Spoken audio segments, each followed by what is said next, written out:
उसके बाद प्राणमय कोश आप अभी बता रही थी मैम, तो प्राणमय कोश का मतलब हमारे अंदर जो प्राण है, जो हमारी वाइटल फोर्स है, एनर्जी है, वो सब हमारी प्राणमय कोश में आएंगी। तो ये हमारे शरीर को एनर्जी देता है, ऊर्जावान बनाता है। मतलब जो हम गतिशीलता यानी जो शरीर हमारा काम कर रहा है उसके लिए जो प्राण शक्ति है वो हमें प्राणमय कोश देगा। प्राण शक्ति मतलब हमारी जो श्वसन प्रक्रिया है, मतलब एनर्जी बॉडी की, एनर्जी बॉडी होती है प्राण शक्ति, जिसमें कि 72 लाख नाड़ियां होती हैं। और वैसे तो काफी चक्र होते हैं, 209 या 211, लेकिन जिसमें से कि 7 चक्र फॉर प्रैक्टिकल पर्पजेज हम 7 चक्र बोलते हैं कि वो इम्पोर्टेंट है। तो और जो 72 लाख नाड़ियां मैंने बताई उसमें से भी 72,000 मेन होती हैं, फिर उसमें से भी 3 मेन होती हैं, ईड़ा, पिंगला और सुषुम्ना। तो उन सब नाड़ियों का और चक्रों का शुद्धिकरण प्राणमय कोश में जितनी प्राण ऊर्जा संग्रहित करेंगे, और वो संग्रहित कैसे होगी? साधना से। और बहुत सारे साउथ के ऐसे वो है विधाएं जिसमें कि वो एक उंगली से पत्थर उठा लेते हैं, और ताइक्वांडो, ये सब जो भी गेम्स हैं, जितने भी विधाएं हैं, गेम्स भी बेसिकली कई स्किल्स हैं, तो इनमें जो प्राण ऊर्जा है उसी को संग्रहित करके होता है ये। उसको स्ट्रॉन्ग आप जितना करते जाओगे उतना आपका अपने ऊपर कंट्रोल होता जाएगा।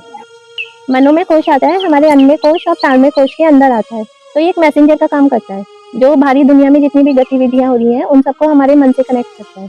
तो इसमें हमारे दिमाग आ गया, मस्तिष्क आ गया, हमारे इमोशंस, भावनाएं आ गई, और भीतर जो हमारी दुनिया है अंदर हमारे, वो सब चीजें हमारी मनोमय कोश में आती हैं।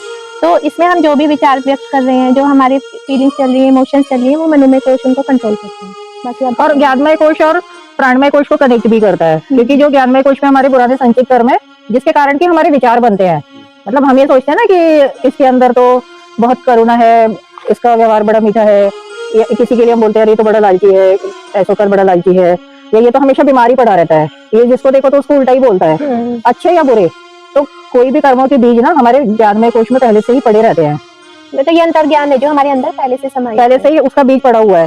तो हमारे जो विचार और हमारी वाणी और हमारे जो भाव है वो वहां से ही कंट्रोल्ड है, वहीं से जनरेट होते हैं, वो वहां से वो मनोमय कोश में, फिर वो मनोमय कोश वैसे ही विचार और वैसे। तो इसलिए उस सबको साधना से चेंज करना बहुत जरूरी है। अगर खराब है तो उनको अच्छा करो, अच्छे है तो और अच्छा करो, क्योंकि अच्छे करने की कोई लिमिट ही नहीं है, कितना भी अच्छा करते जाओ। और ये ना बहुत सूक्ष्म, जैसे हम अंदर जाते जा रहे हैं हम उतना ही सूक्ष्म शरीर की तरफ जा रहे हैं। तो उसमें हमारे जो इमोशंस वगैरह है, उसमें अंदर से जो ज्ञान आता है कि ये सही है, ये गलत है, वो हमें ज्ञान में कोश देता है। मतलब विजडम है हमारे शरीर का। फिर उसके बाद लास्ट हमारा हो जाएगा आनंदमय कोश, यानी इस कोश में अब हमें आनंद की प्राप्ति में आ गए कि सब चीजों से हम ऊपर उठ चुके हैं। अब तो हमें एक जो जॉय फील होता है ना, हर्ष फील होता है, खुशी फील होती है, वो आनंदमय कोश है। तो मोह माया सब खत्म हो जाती है। नहीं, आनंदमय कोश का मतलब होता है कि you are happy without any reason.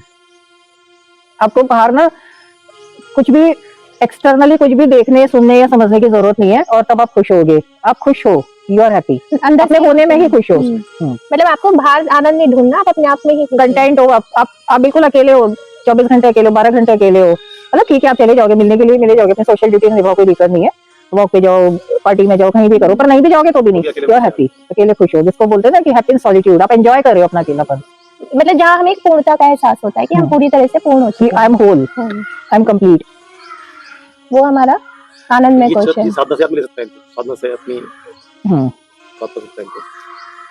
इसके लिए बहुत सारी साधना है, चक्रों की साधना है, आपको नाड़ी का शुद्धिकरण करना पड़ेगा, चक्रों का शुद्धिकरण करना पड़ेगा, और ये सब मेडिटेशन से ही होगा। ये सब लगभग कितने टाइम कोर्स आपके हिसाब से हो सकता है जो करना चाहे? इसमें पहले तो आप जब 21 डेज तक करोगे कंटिन्यूअस, है ना, आप सीख लो एक बार, उसको आप 7 डेज आप रुक सकते हो, हमारे पास 7 डेज का कोर्स कर लीजिए, है ना, क्योंकि इसको तो आप जितने लंबे ड्यूरेशन तक रखोगे, लेकिन आप एक बार सीख के और फिर उसको अपने घर पे जाके उसकी प्रैक्टिस करो। हाँ, जो चक्रों का आप अपने चक्रों के को रिवॉल्व करो साधना से, ना, मंत्रों के द्वारा अपने चक्रों का शुद्धिकरण करो, उसको क्रिया योग भी बोलते हैं, और बहुत सारी विधियां हैं, आपको जो भी सूट करती है। पहली बात तो क्या होता है कि हर एक को हर एक विधि सूट नहीं करती है।